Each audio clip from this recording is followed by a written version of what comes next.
بسم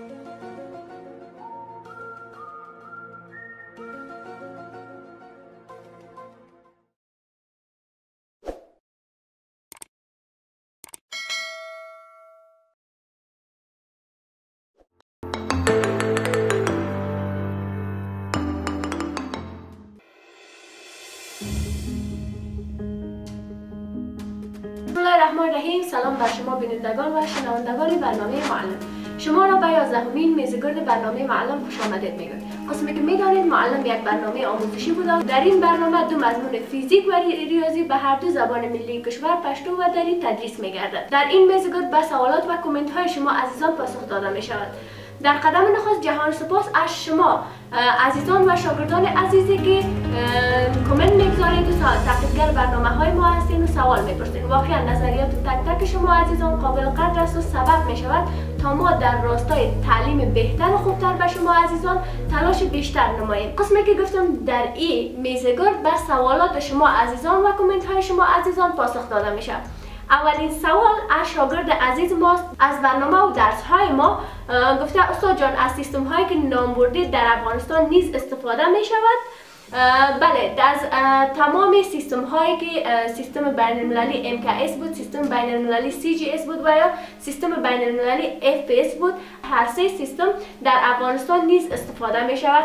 تنها سیستمی که FPS هست و در این سیستم واحد اندازه‌گیری کتله هست. واحد اندازه‌گیری کتله سلگ است. در افغانستان کمتر مورد استفاده داره و همچنان بعد از اینکه استفاده از سیستم گرام و کیلو بعد از اینکه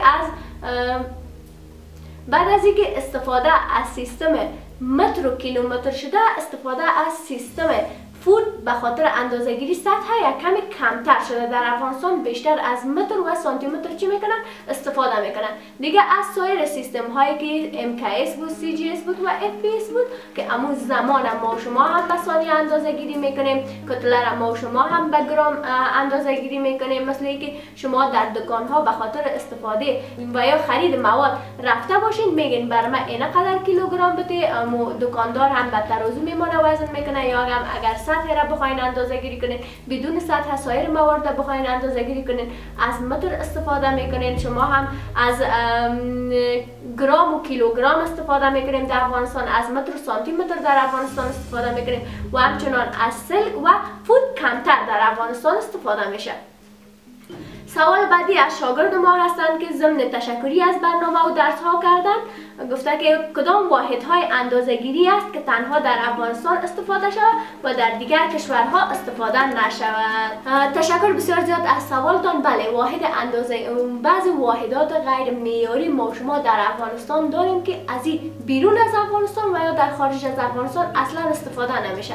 مثلا چارک در افغانستان است، به خاطر خرید بعض موادها که میره یک چارک میگه، دو چارک، سه چارک میگه استفاده میکنه.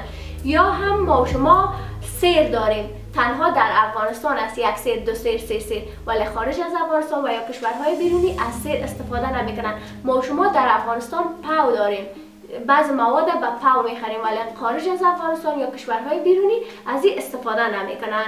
سوال بعدی هم از شاگرد عزیز ما است. از ضمن که بسیار زیاد تشکری کرده از برنامه و از درس ها، گفته که در سیستم های واحدات که ما شما خواندیم، گفته سیومین واحد هم من درست‌تر نفهمیدم. استاد اگر تکرار کنین بچه‌شم چرا نه حتما تکرار میکنم. تشکر.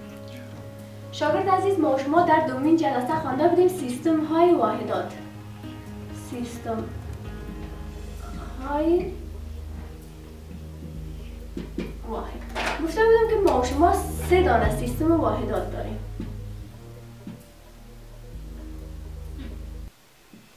یکی سیستم M که S و دیگه سیستم C G S و دیگه سیستم F P S.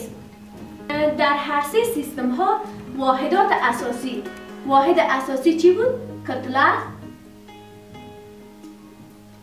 طول، زمان.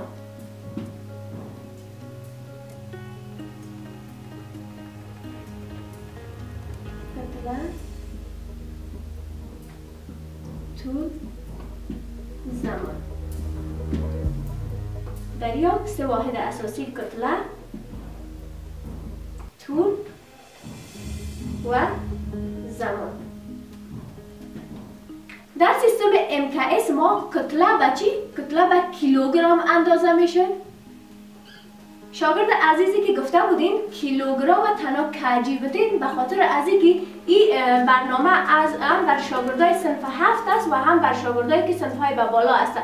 معمولا شاگردایی که صنف‌های بالاتر هستند میفهمند که کیلو و جی گرام است، ولی صنف‌های پایانتر نمیفهمند. از اون خاطر جی آن رشته میکنیم، یعنی بفهمند کیلوگرام. واحد اندازه‌گیری طول ما و شما در اینجا متر و واحد زمان ما چی بود؟ ثانیه یا سکند بود. صنف‌های بالاتر میفهمند که اس امو هم مخفف ثانیه یا سکند است، ولی صنف‌های پایانتری که نمیفهمند میفهمند اس ای سی مخفف ثانیه یا سکند هست.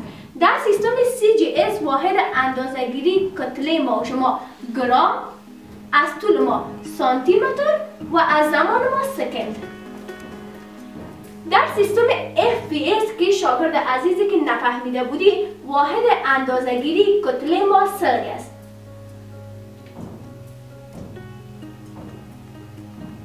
واحد اندازه‌گیری طول ما فوت است. واحد اندازه‌گیری طول ما فوت است و واحد زمان ما باز هم چی هستند؟ سکند هست.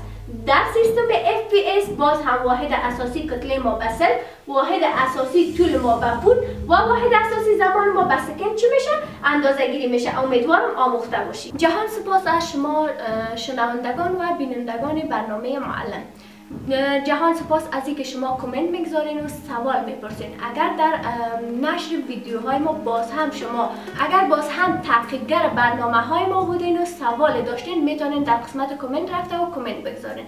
تا برنامه بعدی خدا یار و نگهدارتان.